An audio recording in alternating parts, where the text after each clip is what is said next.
I'm like, well, I like Shinx a lot too, but Piplup is my starter. Yeah. I'm all about Diamond and Pearl. That's like best gen to me. Yeah.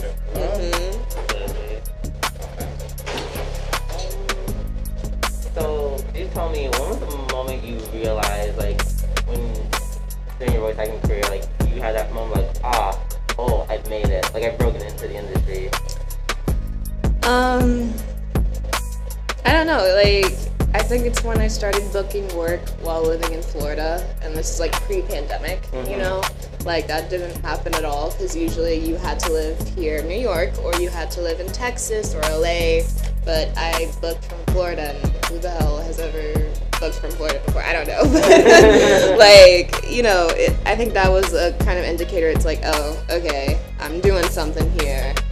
But I think when I booked Nessa especially was like the biggest indicator, because it's like, oh, I get to actually give back to my community, and I get to heal my inner child, because I loved Pokemon growing up. That was like my thing, and so getting to play a water gym leader who was black was like, oh, this is me. I feel that, you know?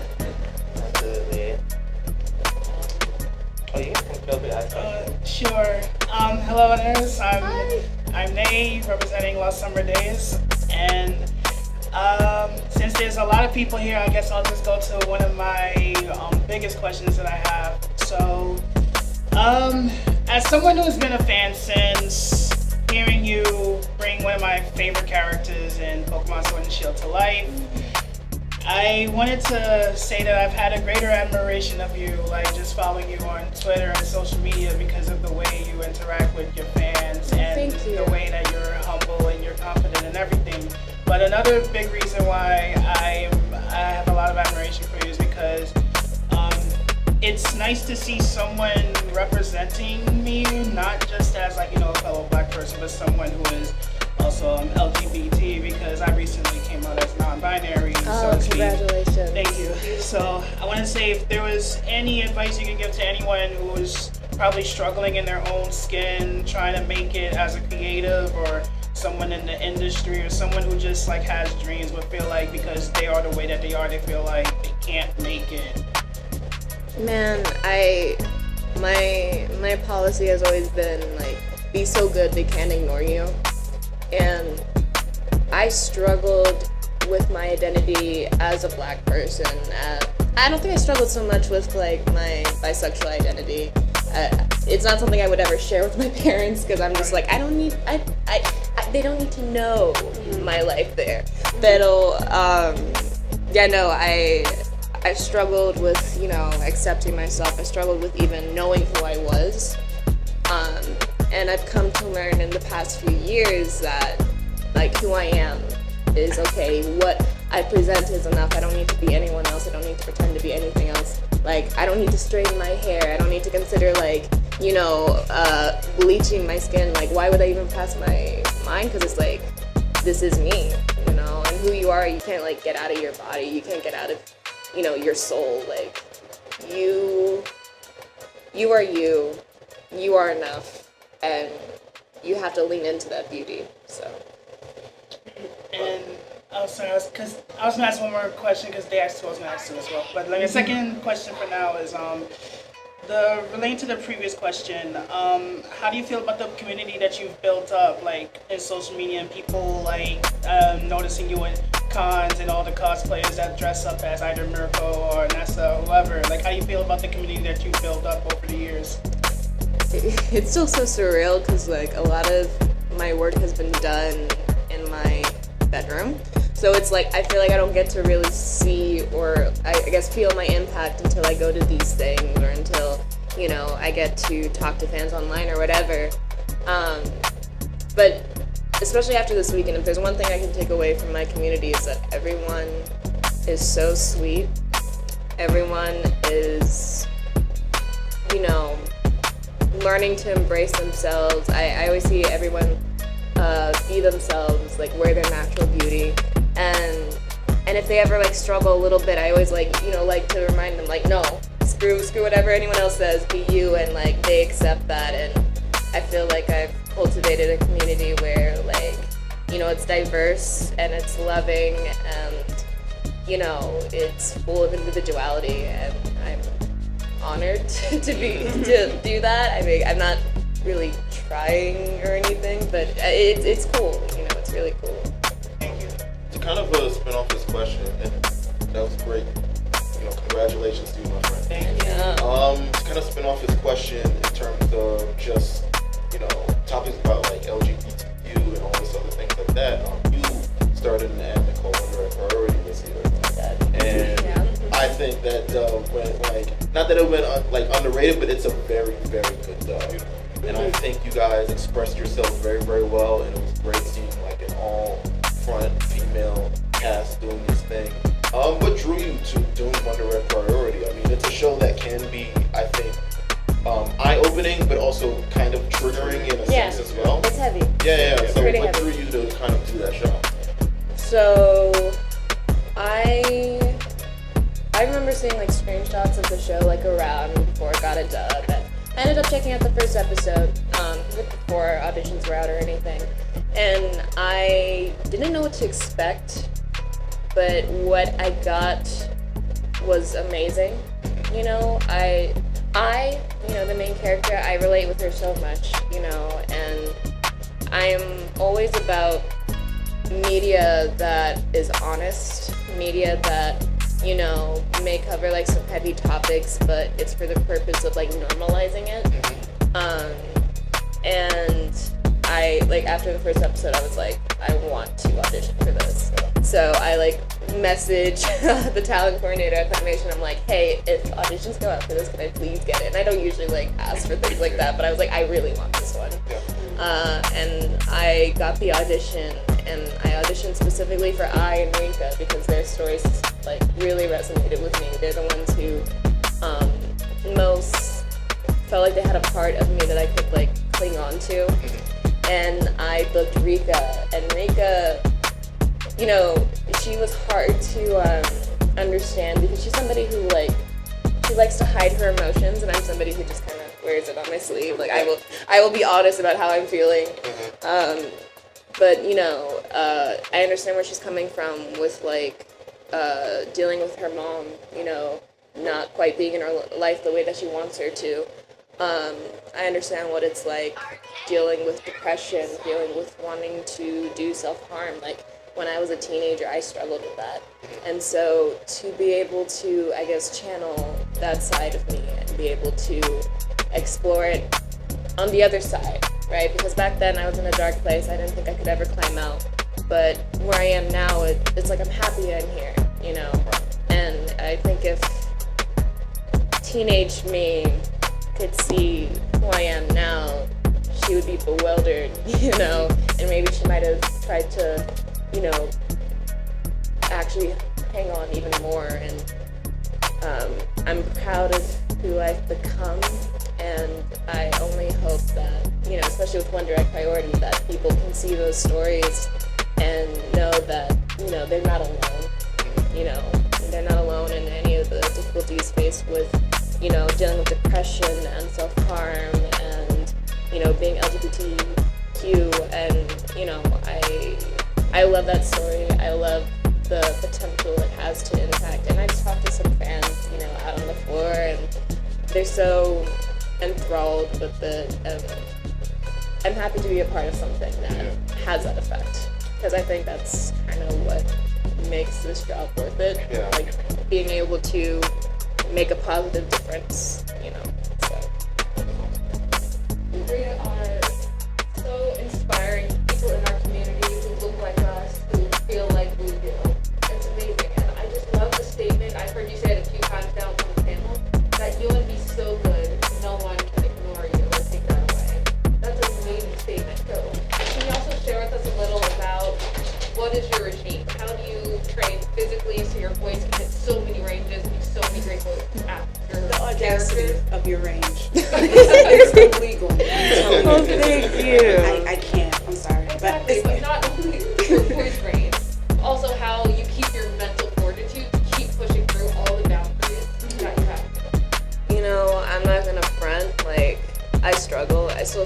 this day. You know, I'll have episodes where it's like, oh man, do I actually deserve to be here? Even with everything I've achieved. But I think, you know, there's no such thing as like reaching a point where you're fully confident in yourself, or where you feel like, you know, you have done enough. I feel like there's always more to be done, and I'm the type of person where, you know, it's not like practice makes perfection, practice makes better, and I feel like growth is a never-ending thing, not only as a voice actor, but as a person. That's something I really strive for, to be a better person, a kinder person. And when it comes to, I guess, my range, I started when I was 11, and back then I sounded like Sailor Mini Moon and Sailor Moon. That was my voice, and I remember in the hobby projects that I would book, I would always be like the cute little girl, or I would be like kind of like the Sakura type in Cardcaptor Sakura, and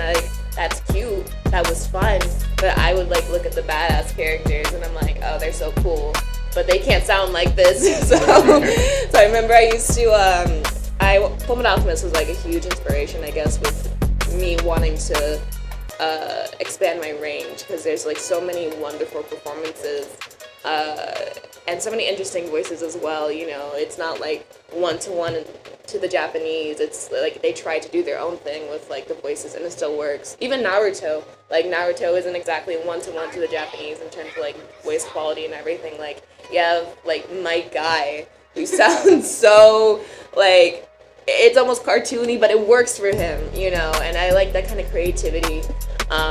So I think for me, I've never been shy when it came to voiceover. I wasn't afraid to scream, I wasn't afraid to play around, and so I always did, and I think that led to me just having that expanded range. And because I love characters so much, I'm a psychology major. I just love people.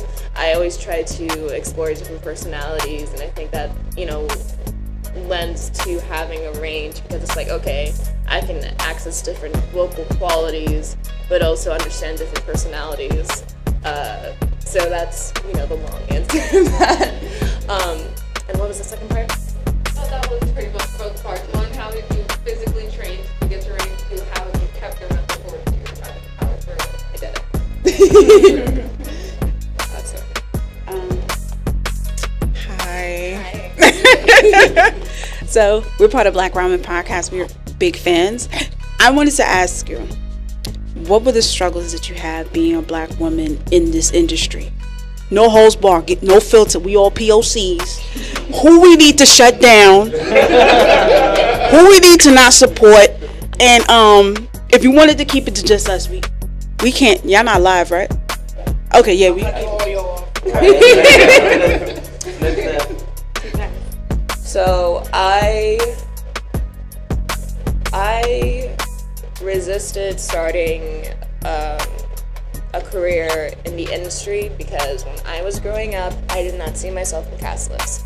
I remember seeing Michiko and Hachin, which was like the first of its kind, you know, and I thought it was gorgeous, especially like, you know, being Latino, it's like, oh, look at all this Caribbean beauty, and especially Michiko, like, yeah, she had like straight hair, but then you also saw like I think her name was Atsuko, with the curly hair and everything. I was like, oh, this is beautiful, and I've never seen that kind of representation in anime before, because I'm so used to seeing white. But I saw that and I'm like, oh, I sure wish I gets a dub, and you know, it got a dub years later, and I was so excited. I'm like, who's voicing who? And it was quite across the board, and the only black people I did see in the cast were playing like Walla. Like, they weren't playing anyone important, they were just like random people, and I was like, what? Like, that's like, it bummed me out a lot. And so I kind of figured out, even without, I guess, really talking to anyone on the inside, I figured out that, you know, there wasn't a space for us at the time. And so I was, even though I was confident in my abilities, I was afraid of failing purely because of my skin color. Because I think it's like, you know, like, you know, fuck, I'm good. So it's like how can you deny talent just because of how I look or because of my name or whatever? So I kind of just kept in my little hobbyist corner, just doing like visual novels, video games, all that stuff. That wasn't exactly industry level, but I got to audition for industry stuff, and I would never book it, which kind of like added to my bias, and I was like, okay, whatever. But I still did it anyways, because I was like, you know, screw it, you miss the opportunities you don't take, so, you know, I'm not going to exactly stop myself, but I wasn't going to move to Texas or LA either, because it's like, well, why waste my time? But then I saw Danny Chambers book the lead in, I think it's Ancient Magus Bride. She yes. say, I've never seen that before. Never, ever. You know, like, at least in the anime space, I've never seen a black woman take the lead, especially, like, you know, a lead that was not black. And she did an amazing job. I remember, like, so many people were excited for her, and I was among them. And that's when I started thinking, maybe there is some space. Maybe I can do that too. But I was still a little hesitant. And then eventually, I guess I couldn't run away anymore because I ended up booking Kimono Friend and Ruby and other things while living in Florida. And like I said earlier, that shit doesn't happen. That really didn't happen pre-pandemic. They were just like, they wanted nothing to do with anyone that wasn't in Texas or LA or New York. But I ended up booking, and I thought, okay, maybe I can do this. And, you know, when I moved to Texas for the little bit that I did, I was on all studios rosters, like, within the first month, you know. So I made progress really quickly, but then, you know, I had some stuff that held me back for a little bit, family emergency. And then the pandemic happened, and then that's when things kind of blew up. But I also think there's still this struggle to keep the space open. I think there's too much of a tokenization. You know, if people, like, very often if there's like a black character, a black male character, oh wow, Xena Robinson, right? Because he's the popular one.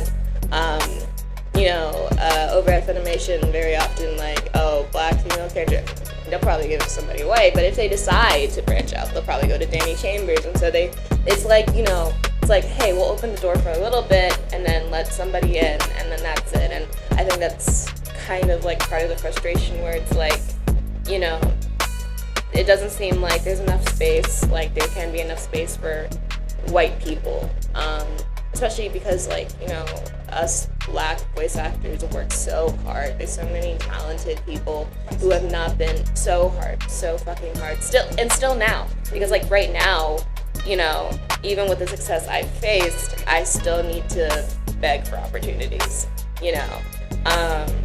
And I think it's something that has definitely changed within the past couple of years, you know. Really nothing's started rolling until the whole Floyd protests, where everyone was getting called out. But because that was like a whole thing, it died down. And so it's just kind of like pushing, like, no, you need to keep doing this, like, don't stop doing this. And I've always thought that the best way for there to be change is to have more black people behind the scenes. You know, more black people casting, more black people engineering, more black people, you know, being in charge of, like, the decisions behind the scenes, because, you know, white people, I don't necessarily think the industry is inherently racist, but I do think there's a bias, just like there's a bias everywhere else. And I do think that is just, you know, being consistent and also encouraging the younger generation to continue even when there's struggles. Like, I will talk to people who say, oh man, I struggle to find success. There was this one guy I talked to in a class, this black guy, and he says, you know, I feel like I'm always voicing, like, these deep voice characters, commercial guy, or like monsters or whatever, and I'm like, fuck that. Like, be whoever you want, you know, don't let them limit you. You are in charge of your career way more than you think. And, you know, I have my mentor, I had a conversation with him about this, and he doesn't want to audition for black roles. because he doesn't want to be put in that box. He literally will say, nope, I don't want this. And, you know, it slowed down his career, unfortunately. But he's also, like, getting what he wants because, again, you're in charge of your career. So I say wherever you see active, consistent effort in having more Black people or just any minorities, like, be in the scene, like, always support them the most. And whenever you don't see that, like, be like, hey, why? You know, you don't gotta, like, cancel them, but just, you know, like, question it and, like, always uplift anyone, any minority that you see that is trying to get in, because, you know, as long as they are recognized, as long as they are supported, like, you can't ignore them for long. So.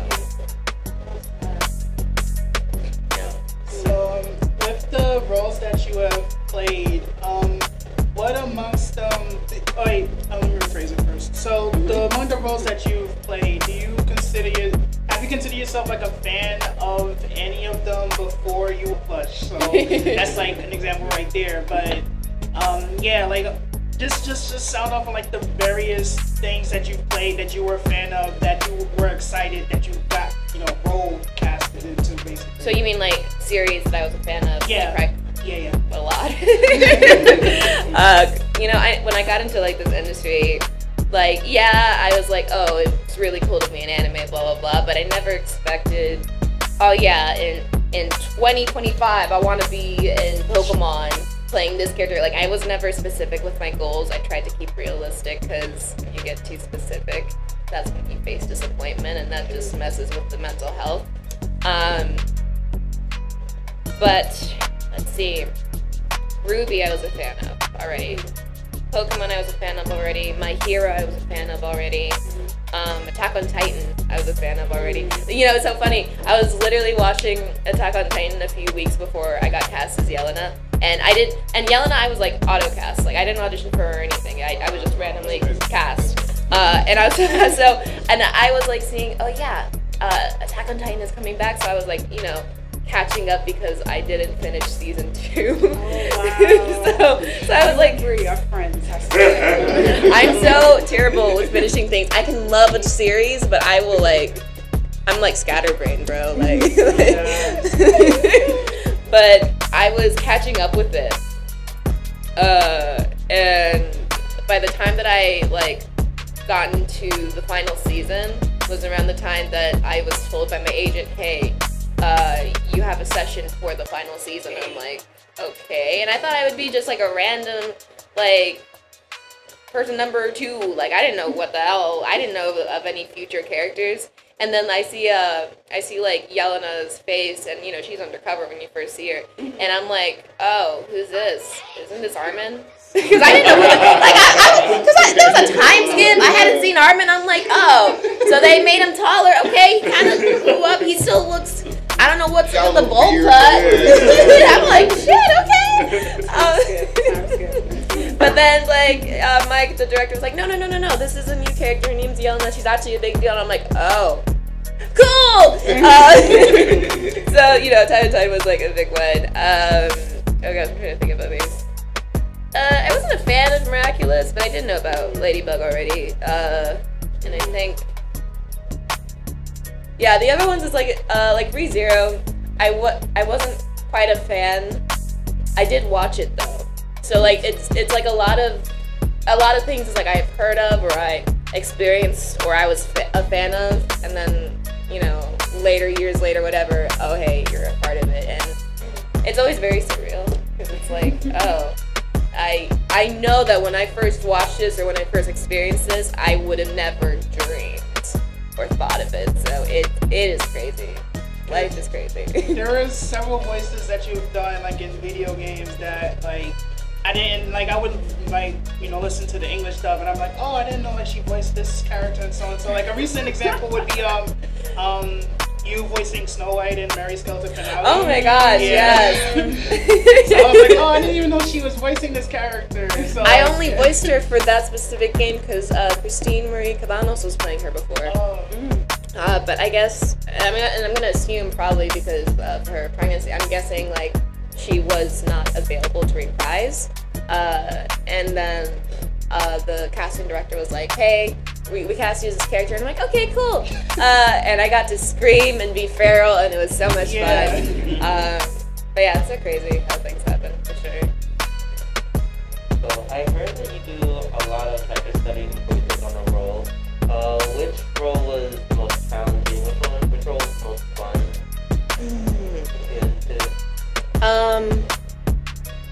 The most fun to get into was probably Echidna, to be honest. It was a character type I'd never played before, but, you know, it was fun figuring out her nuances, and it was a huge challenge. I remember we had long sessions, and, you know, I think, like, towards the end of the first part of the season especially, I was at the point where it's like, okay, this line is written like this, doesn't seem correct. I think it needs to be like this approach because this is the type of character she was. Like, I had that much confidence in my knowledge of the character. So Echidna was probably the most fun and challenging in a way, but I think the most challenging for me was Rika. Purely because, like I mentioned, she's a different, like, how she expresses herself emotionally is different from me. And also, like, tapping into, you know, this side of me that I don't really like to face. Episode 7 was a really hard episode for me to do. That's, you know, where she's mostly covering her issues with her mother. And I remember the scene where, you know, the girls were calling Rika and be like, why are you so upset with your mother? Like she's a nice person. Like, why are you talking so much crap? And Rika just goes off, and she's trying to make it casual, but then, you know, there is a lot of emotion behind it. And I think I had a hard time at first, like, letting myself connect to it, because, you know, you just kind of, like, want to keep a wall up, but the wall broke, and I remember, like, I was doing her little speech about it, and I remember, like, tearing up and, like, my voice kind of breaking at some point, and I was like, oh shit, fuck, this is therapy. And it was overwhelming, but it was gratifying to do. So I think, like, having those kinds of roles where you have to directly face some demons that you personally deal with, that can be a challenge, especially if you're the type where, again, you want to have, like, your walls up, you try not to think about it, you just be avoiding things. I avoid a lot. So yeah, Rika was the most challenging. Do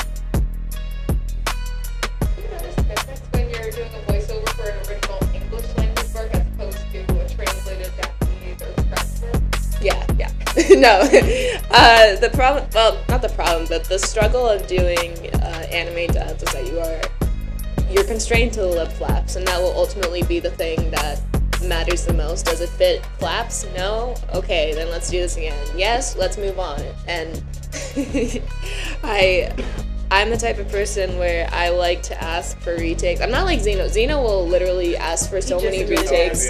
Yeah, so many retakes, and he will he will waste session time for it. I try to be more strategic about it, but, you know, I always admire dubs where it sounds so good that it's like prelay. Like, it sounds like it's a cartoon, basically. Like, it doesn't sound stilted, because I think sometimes English dubs can sound a little stilted because of the process of trying to hit flaps and everything. Fullmetal Alchemist is a really good example of that. And even Naruto, because I've been watching Naruto. That's a really good example. And I admire that kind, like, being able to really match the flaps, being able to really hit the emotions that are on the face, and, like, you know, make the performance very dynamic. I always try to make things natural, but it's hard. It's really hard with anime dubs, and because of the process, the nature of dubbing right now, back in the day, it used to be that you waited like a year for a dub after a series ended, but now, you know, you get things immediately. Like, there's only like a week to work on an episode from, like, you know, the voiceover process, engineering, and everything. Like, everything is done within a week for a single episode, and it's a very tight schedule, which means that you can't fine tune as much as you usually would be able to. And Thank you for it. Thank you. Thank you. I mean, I think, you know, there's some of us, or most of us, I think, try to do as much as we can in the time that we have. Yeah. But when it comes to ADR, anime dubbing, it is hard. Now, prelay, you have so much more freedom because you are not constrained to flaps. It's literally just your creativity, and I feel like it is inherently more collaborative because you're usually there with the director and the writer, you know, the head writer or one of the writers of the series, and, you know, you just discuss the character. You discuss, okay, like, you know, where's this character coming from? All right, I see this. Let me do this. And, you know, you don't feel as afraid to ask for, you know, more time or more takes because you have the time. It's not like a very strict process. I mean, of course they have their schedule, but, like, you know, they want it to be perfect too. And so, you know, I think there's like a lot more freedom, and thus you can have like a lot more fun. But, you know, both are cool in their own way. I'm next. Okay. I was fighting. I didn't want to be disrespectful, but you know, you only got an hour. So, J. Michael Tatum, I don't know if you worked with him. I haven't, but I know. So, it's amazing. He does a lot with writing some of these animes. Have you ever thought about writing like an anime, a full-blown anime with a studio, and just having your own set of characters and just be behind, not even voice acting, just being behind that aspect, like controlling that? Oh yeah, 100%. You can pick me for voice acting. Hey, no, listen, I'm like incredibly ambitious. Like I cannot like keep to just doing one thing. I love learning as much as I can, and I think I like being able to make more decisions. You know, I've actually hi.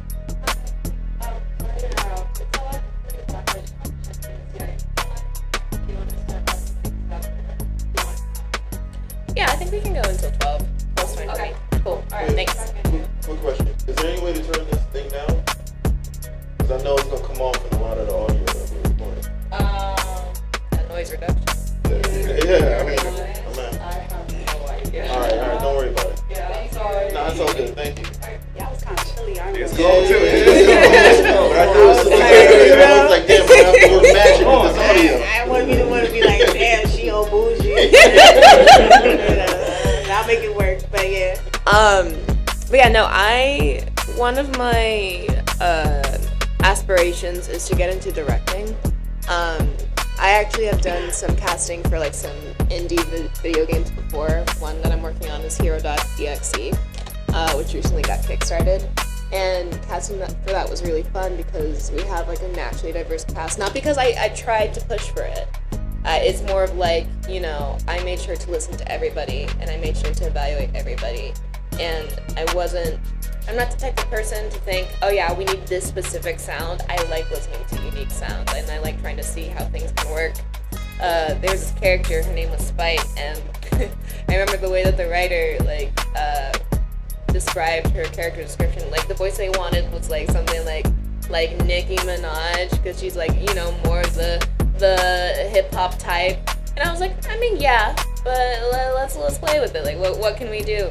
And I remember ultimately when we were casting, they were interested in casting this white actress who had like a lot of energy, a lot of good energy. And I liked her audition, but there was another actress, a black actress, who, you know, leaned into being herself, and she had the exact same good energy and everything, just more, slightly more chill. And I was like, I like that. I like that it's more subdued. I like that she's being herself. And I remember, you know, having to have a back and forth with the devs, and because they weren't quite convinced, and they didn't like the sound. Again, not because they were racist. It's just that inherent bias. They like want to hear a certain thing. And so I'm like, okay, yeah, but like, look at her demo reel. She can, you know, sound like this. have a sound that isn't quite like that, we can direct her. And, you know, so I'm saying all that to say it's like, I like casting because I like being able to do the extra work of like selling a talent that can do the job, that I firmly believe can do the job. And I feel like, you know, that's how you get more unique performances, that's how you see more diversity. Because, you know, the cast I ended up having was a very diverse cast. We had a black girl, we had a Puerto Rican girl, we had a trans actor, and, you know, it was all over the place, and it's a really awesome cast. And so I would love to be able to do that for not just anime, but just in general. Like, I want to bring forth more diverse casts. Again, not forced, but just naturally, because I think naturally we are a diverse culture. Naturally, we have a variety of different sounds, and I don't think we always have to sound white. You know, like, I think we can have characters that maybe have a bit of an accent going on. Like, back in the day, like, I still remember Yu-Gi-Oh! With Joey's accent. Like, and, you know, it's like a little weird. I'm sure people will make their jokes, but, like, it still fit the character at the end of the day.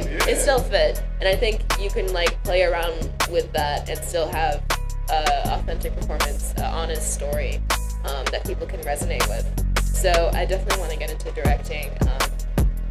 One of my big goals is maybe being the founder of a black-owned anime studio. I would love to, you know, like Funimation and Bang Zoom, like get into that. It's kind of hard to find information about that because, you know, it's a small industry. Based here in the States? Based here in the States, yeah. No, I want to, like, I'm a creative person. I love working behind the scenes, and, you know, I'm a psychology major. I always thought for my life that I would eventually get into therapy, and I do love that. But I also love the idea of helping people by giving them opportunities to be creative, because I think that's just an honest way to express yourself. So I wouldn't mind, like, taking a step back from voice acting to get into that, but, like, so far it's not quite in the cards. It will happen. I'm not trying to be greedy, but I'm just saying, I mean, when you are playing, it's therapeutic for all of us. That's a session right there that I don't have to pay for, only subscription-wise. I'm just saying. I'm honored. I appreciate you. Thank you so much. Thank you. I did want to touch on something you said, kind of like keeping work in front of you and not like getting psyched up about upcoming roles potentially, like with all the great things that are coming, like, you know, the Spy Family adaptation to anime and Chainsaw Man, those type of things. Is it difficult to stop yourself if you're reading? Is it difficult to not, you know, kind of put yourself in a role, you know, like way early? Oh yeah.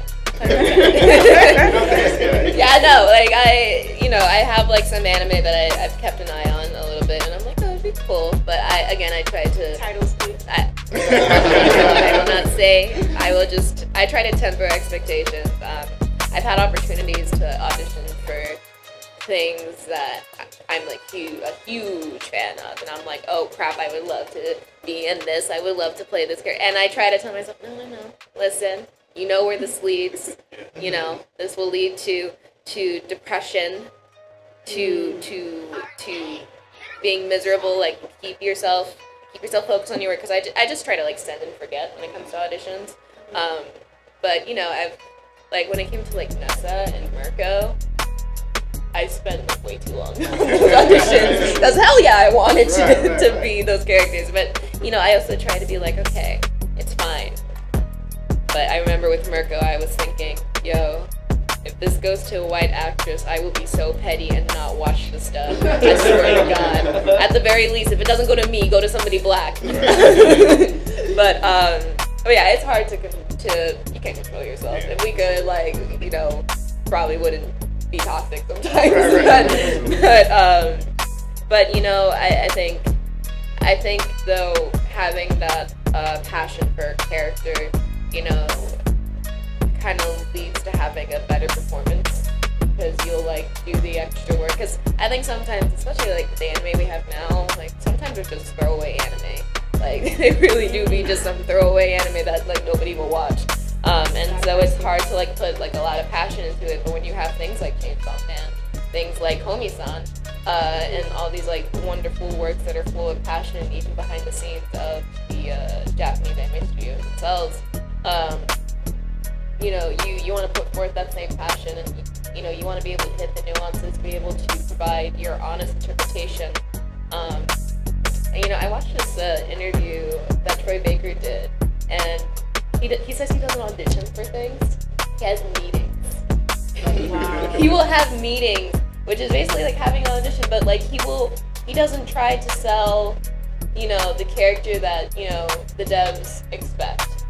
He sells his version of the character, like what he imagines can be the character, and that kind of that ability to be collaborative, to bring yourself or to bring that much creativity into a role. That's what I aspire to do more in my auditions. I struggle with it sometimes because I know what casting directors may want, so I can lean into that, but I try to be more of myself, and I try to accept that even if that's rejected, that's okay. You know, I still did it. Last question from us. If you take any role you want, and I mean past, present, future, like, I don't know, hypothetical time machine, you go back to the time and say, sorry ma'am, sorry sir, this role is mine. It is what it is. Gracious.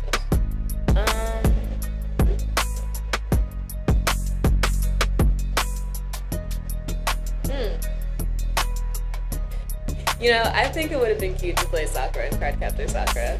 She's like adorable. I think I figured out that that's probably my favorite magical girl anime in terms of like the traditional ones. You know.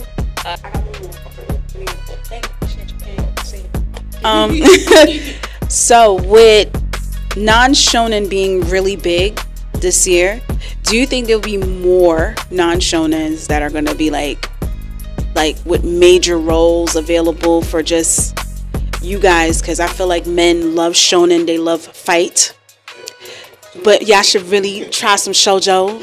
Some say like it's fire. Story is everything. Just saying.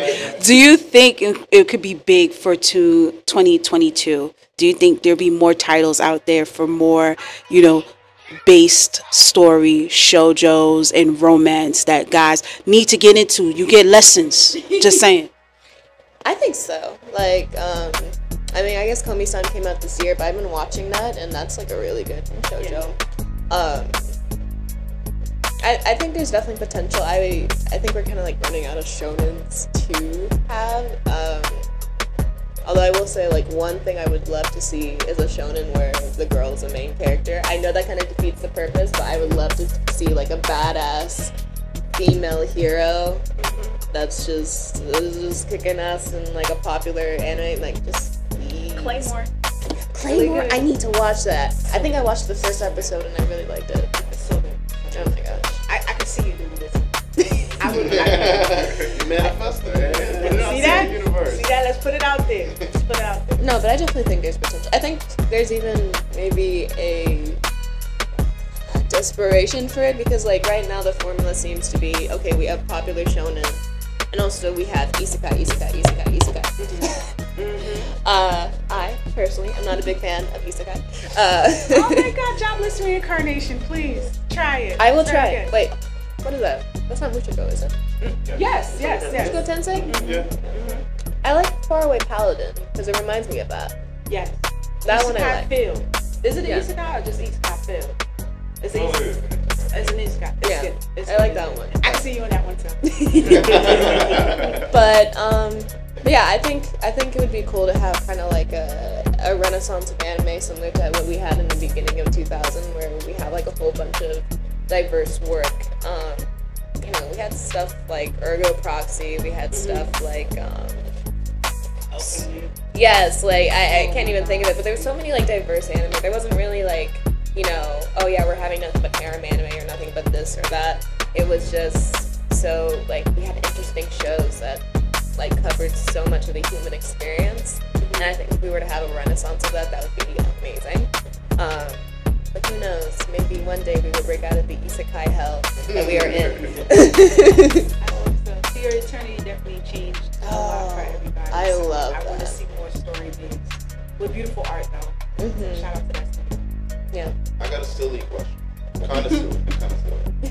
So yesterday during the panel, if you're a fan of Digimon, I am also a fan of Digimon.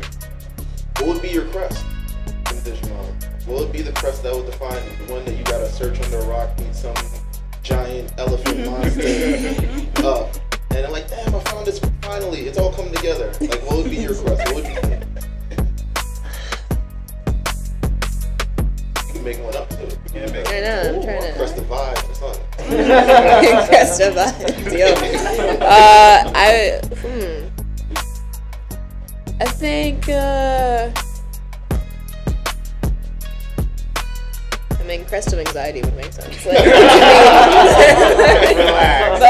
but I mentioned earlier I'm ambitious. Probably crest of ambition. You know, crest of honesty. I think I'm a very honest person, and I try to be honest, but also me letting myself be honest, completely honest with myself. I think I still struggle with that. So I think that would work in the way that, yes, this is how I am naturally, but this is also something I need to face and be better about. So, yeah. Are you watching Ghost Game? I started watching the first episode, and it's the first Digimon in a while that I'm actually interested in. Because the seasons have been weird since that's what. I think my last question would be, so being that also you mentioned earlier, like before we even started, that like this is your second anime NYC, and this is like one of the first cons that you've been to since this whole thing basically reopened. How do you feel now that since everything is slowly reopening, things are picking up pretty much not right back where they left off, but like you feel like there's more of a bigger, like, what's the word I'm looking for? There's a bigger, like, not so much because everyone is like glad that everything's back, but more so like there's a bigger passion in the air, I guess, so to speak. So like, how do you feel like knowing that like things haven't really missed a beat since, what happened in the last year or so? One thing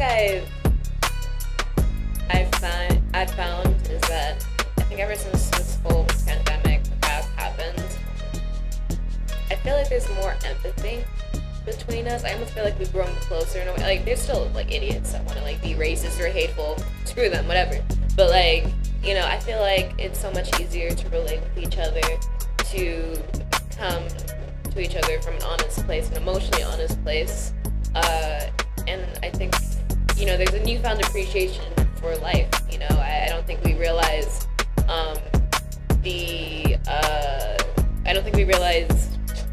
like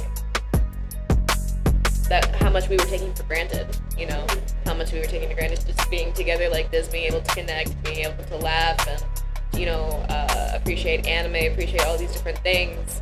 And I feel like now we'll just have like a stronger community all together, and also better content where we're just like being unapologetically ourselves, creatively and in our personal lives. All right. Thank you so much. Thank you. Y'all had amazing questions. Thank you. I was choked up a little bit, but thank you.